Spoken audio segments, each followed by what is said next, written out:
Pada kesempatan ini kita akan mempelajari tentang bagaimana mengubah tampilan data dari data yang berpola white menjadi data berpola long. Demikian juga sebaliknya, serta kita akan berlanjut untuk mempelajari bagaimana membuat length variable atau lead variable. Ilustrasi untuk mengubah perubahan struktur data ini dapat ditunjukkan dari dataset berikut ya. Ini saya ambil dari sumber ini. Misalkan pada data list itu ada ID yang disebut sebagai famid yaitu 312. Kemudian ada 3 variabel di sini, di mana variabelnya adalah Femin tahun 96, 97 dan 98. Data seperti ini itu disebut dalam struktur data white. Nah, di sini ketika kita mau menganalisis data dalam struktur data panel, maka perlu kita ubah dalam bentuk long dengan tampilan seperti di bawah, di mana di sini ada ID 111. Kenapa? Karena di situ ada 3 tahun yaitu 96, 97 dan 98, kemudian 222, 96, 97, 98 dan seterusnya. Di mana observasinya itu menyesuaikan dengan data sebelumnya, yaitu ada yang 40.000 dan seterusnya. Ini diubah menjadi data long. Perintah yang digunakan adalah receive. Nanti kita akan praktekkan. Begitu juga sebaliknya, ketika datanya sudah dalam bentuk long, itu bisa juga kita ubah dalam wide. Dimana misalkan dalam bentuk long itu strukturnya seperti ini, yaitu ada ID 1, 2, dan 3, dan birth ini nanti akan menjadi X yang keberapa ya, X1, 2, 3 seperti ini, dan nanti observasi pada setiap variabel X1, 2, dan 3 akan diisi pada observasi X dengan data long list seperti tampilan di atas.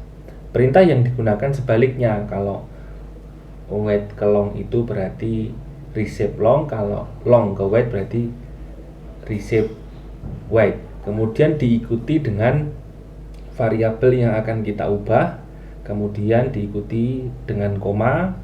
I ini artinya identity ya, ID, dimana ID ini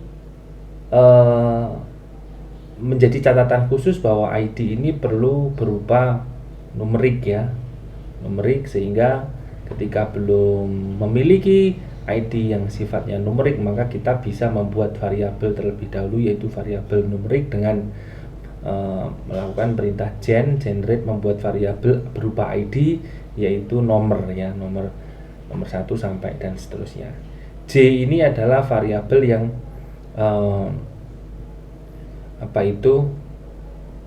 sifatnya tahun ya, tahun atau observasi ke berapa gitu ya. Tahun misalkan kalau di sini kan tadi ada tahun 96, 97 ya kalau untuk di data sebelumnya. Nah, di sini nanti J ini nanti kalau menuju wide, long to wide itu berarti 1, 2, 3 karena J-nya ini berdasarkan birth ya, 1, 2, dan 3.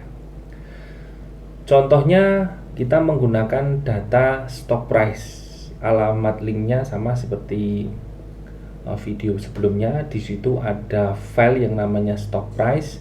Stock price di situ kami siapkan dalam versi standar 11 dan 16. Silakan menyesuaikan. Yang perlu dibuat adalah kita mau mengubah data stock price itu menjadi data long karena di situ masih dalam bentuk data wide. Tetapi di sini diminta untuk membuat variabel baru yang disebut sebagai return saham, di mana Rumusnya adalah harga saham bulan Juni pada tahun T dikurangi harga saham bulan Januari tahun T dibagi dengan harga saham bulan Januari tahun T, dan berikan nama red diikuti dengan tahun, misalkan red 2020, dan ini dilakukan pada setiap tahun. Kemudian baru kita membuat ID berupa nomor urut dan diubah strukturnya dari data wide menjadi long. Mari kita praktekkan. Kita akan menggunakan data stock price. Kita buka dulu datanya. Saya menggunakan stock price yang versi 16. Kita bisa lihat dulu bagaimana data browsernya. Di sini ada variabel yang disebut Jan 2020. Ini adalah harga saham pada tahun 2020 dan seterusnya ya. Ada harga saham di bulan Juni. Dan di sini awalnya kita diminta untuk membuat variabel baru, yaitu berupa return saham yang merupakan perubahan harga saham dari bulan Juni sampai dengan dari bulan Januari sampai dengan bulan Juni pada tahun T. Kita akan gunakan do file. Saya akan buka do file saya.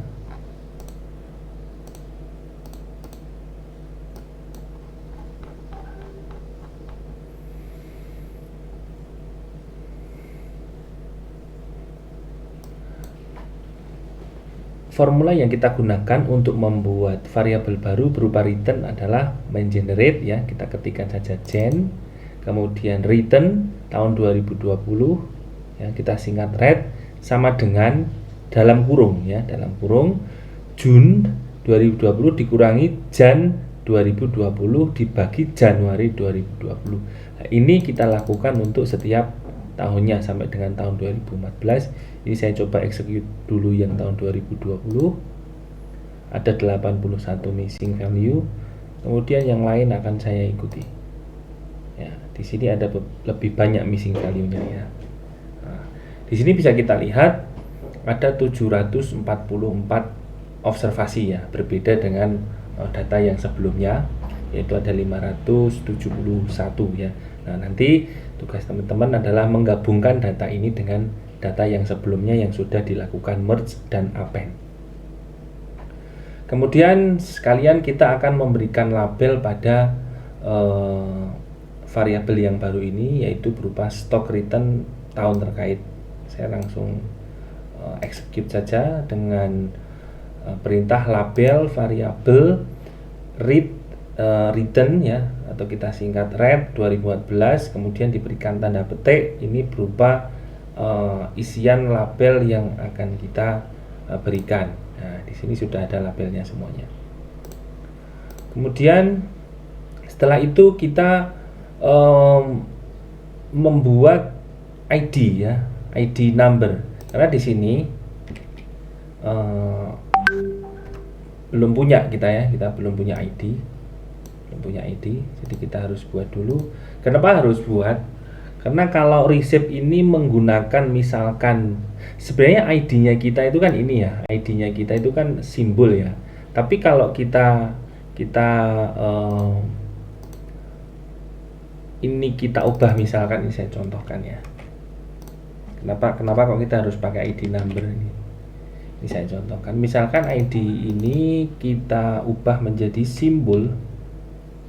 Ini ya, simbol. Perintah ini tidak akan jalan. Coba kita bisa lihat.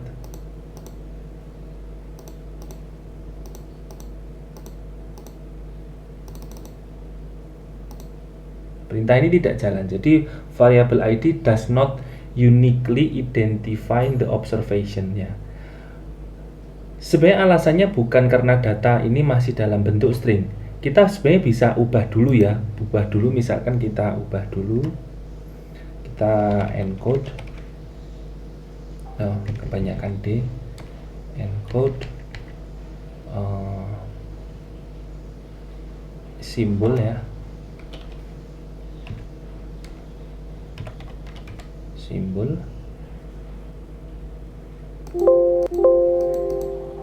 menjadi Misalkan kita berikan IDS ya. Kita berikan IDS. Jadi kita membuat simbol ini menjadi IDS. Kita punya variabel yang baru disebut sebagai IDS berupa ticker simbol. Misalkan kita menggunakan ini, sebenarnya kan sudah dalam bentuk data kategorik ya, sudah biru ya. Nah, ini kita kalau misalkan pakai menggunakan IDS itu juga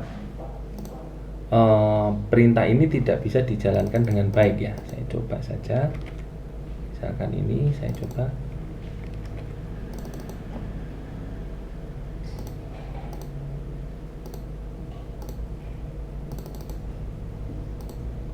Perintah ini juga tidak bisa dijalankan, sehingga sesuai dengan saran sebelumnya, yaitu kita membuat ID ini berupa number ya. Kita drop dulu semuanya tadi yang sudah kita buat, yaitu IDS, kita drop saja. Oke, kemudian ini saya hapus saja ya, saya hapus saja.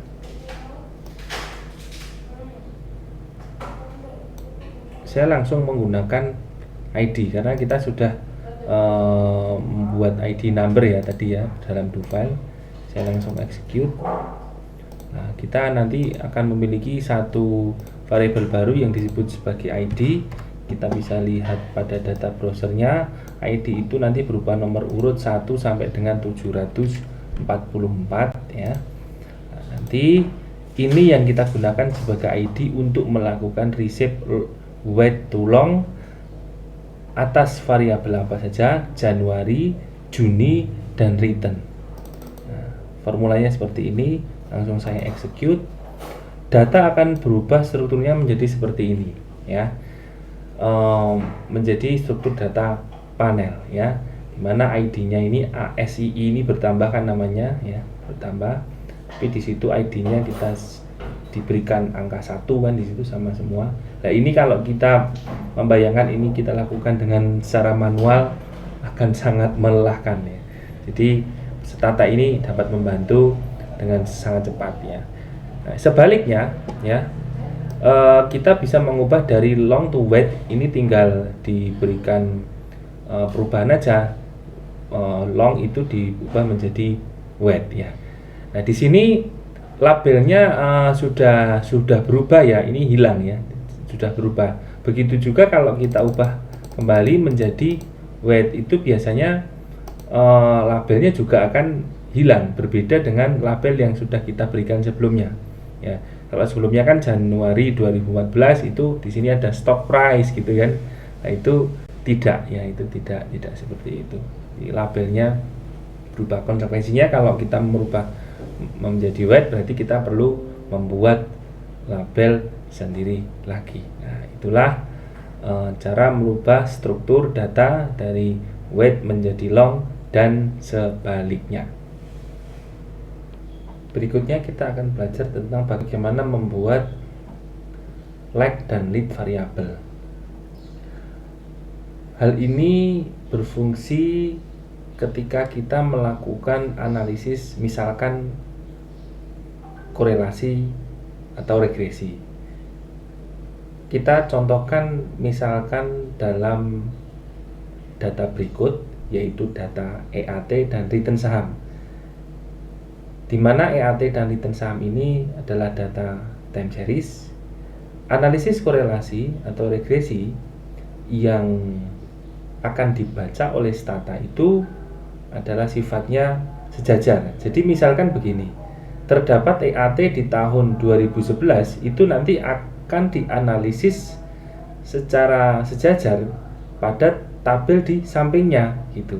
Padahal kalau kita pahami bahwa return saham yang merupakan perubahan harga saham pada tahun T itu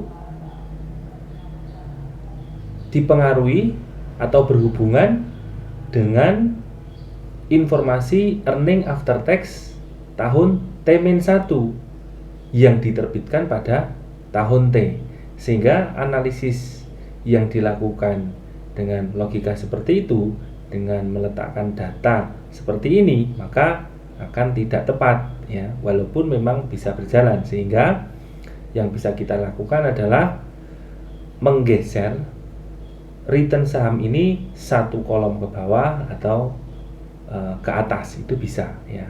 Misalkan seperti ini, return saham ini saya geser ke atas, berarti ini kita sebut sebagai lead, di mana return saham tahun 2012 itu dijelaskan oleh earning after tax tahun 2011 yang diterbitkan di tahun 2012. Begitu juga kalau misalkan kita bisa menggunakan lag. Nah, misalkan di sini yang saya geser adalah EAT-nya ya, EAT-nya saya geser ke bawah, sehingga EAT-nya di sini menjadi EAT yang diinformasikan di tahun 2012 untuk menjelaskan return saham di tahun 2012. Nah, desain yang semacam ini tadi ya, yang sebelumnya dicontohkan itu tidak melakukan seperti lead atau lag, itu masih banyak yang melakukan seperti itu. Jadi kita perlu menyesuaikan.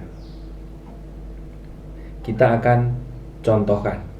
Komennya cukup sederhana, yaitu seperti membuat variabel baru, misalkan generate, kemudian kita buat variabel barunya, misalkan kita lakukan lag, berarti kita tuliskan saja lag, karena kita lag 1 berarti kita n minus 1, kalau lead itu plus, kita praktekkan. Perintah untuk melakukan generate variabel lag dan lead itu biasanya pada struktur data long ya, sehingga kita kalau belum long itu kita buat dulu menjadi long. Kita lihat kita di sini masih struktur datanya dalam bentuk white, kita ubah dulu menjadi long. Di sini saya akan menggeser return ini ke bawah atau ke atas dengan perintah lag, di mana lag di sini bersifat untuk membuat variabel yang baru. Saya berikan nama red lag 1 karena di sini saya menggeser ke bawah sebanyak satu kolom atau satu observasi. Saya execute aja. Di sini nanti muncul variabel baru yaitu lag 1 red ya, red lag 1. Kalau kita misalkan buat 2 ya, 2 itu nanti menggesernya juga akan menyesuaikan, dia akan 2 kali juga. Nah, seperti ini. Nah, bagaimana kalau yang lead? Kalau lead itu nanti dia akan menggeser ke bawah. Nah, terus variabel yang observasi yang sebelumnya bagaimana? Dia akan dibaca sebagai ya missing, hilang ya, missing value. Ini kita geser ke bawah kan, observasi di tahun terkait juga mengandung missing value.